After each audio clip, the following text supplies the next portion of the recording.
Hey guys, thanks a lot for watching. In this video, I'm going to address that question. Should I quit my job to go trading full time?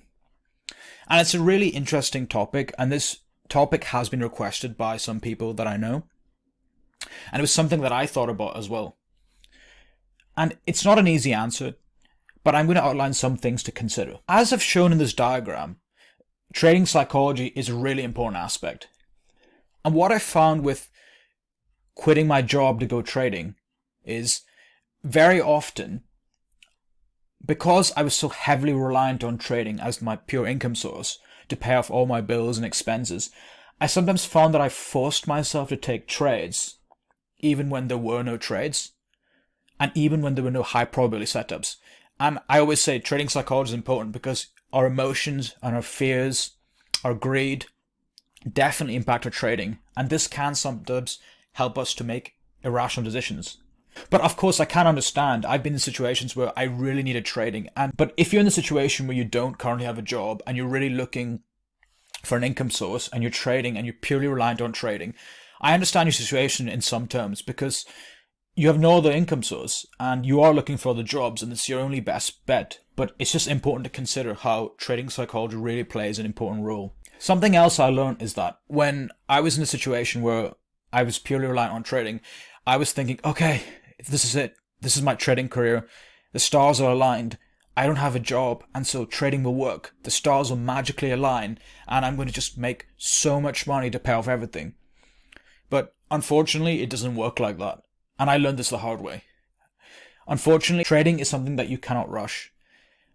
And ultimately, for example, you have to work on your strategy, you have to develop a backtested algorithm, and all these things have to be done in an organic process that cannot be rushed.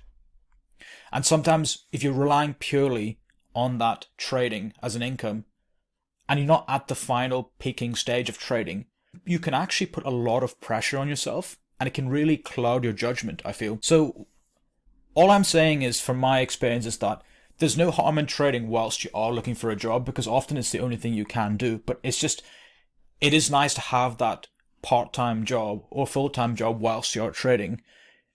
And this greatly depends on which stage you are at your trading career. If you're very early on, honestly, I would recommend having some kind of part-time job or some full-time job that gives you time to trade. And so you can really focus on your process. You can focus on all these aspects of trading, for example, strategy, enough market exposure, knowing when not to trade, risk management, trading psychology. If I was to actually give an exact figure on the amount you need to quit your job and focus on trading full time, it's very difficult to say. But say, for example, if your living expenses are $600 to $1,000 a month, I would say you need at least 30 to 40k dollars to trade and to actually have a big enough account size to pay off all your expenses. And that's also assuming that you've got a really good backtested strategy and that you've got risk management to a really high level. Obviously, if you don't have those things and if you have a lot of capital, that's not of any use as well, because you'll definitely blow up your account. So a lot depends on your circumstance, but with a really small account, like less than $5,000, you might actually find yourself putting a lot of pressure on yourself and taking really low probability setups purely because you're trading out of desperation. And I completely understand your situation, and it's not an easy situation to be in. I've been in a very similar situation where I've been looking for a job and I haven't been able to get one, and so I'm reliant on trading. But in some ways, this situation will actually force you to be a better trader in certain aspects. For example, you might think, okay, I really need to focus and really focus on trading, understanding market structure, understanding all smart money concepts, all these key principles in trading. But on the other hand, you do need to have a good emotional state when you're trading. You don't want to be in a state where you're too fearful or too greedy. You want to have a calm, positive, but neutral state of mind.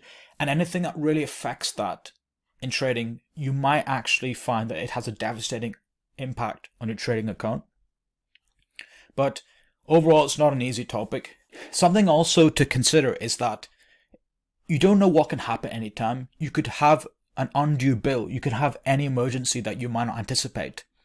And before you actually quit your job to focus on trading full time, I would recommend at least bare minimum, that you at least have 6 to 12 months of expenses saved up to actually protect yourself in the case of unexpected bills, unexpected expenses, and to really protect yourself against the worst case scenario. And by having those 6 to 12 months expenses savings saved up, you put yourself in a more calm state of mind in which you can trade with a bit more peace and actually implement proper backtested trading strategies with good risk management. And so I hope this video has been helpful, guys. Do check out my other videos. I talk about similar topics, Bitcoin analysis, and various other strategies to improve your trading career. I've been trading now for 10 years and I really like improving people's learning curve. But thanks a lot for watching, guys, and I'll catch you in a bit.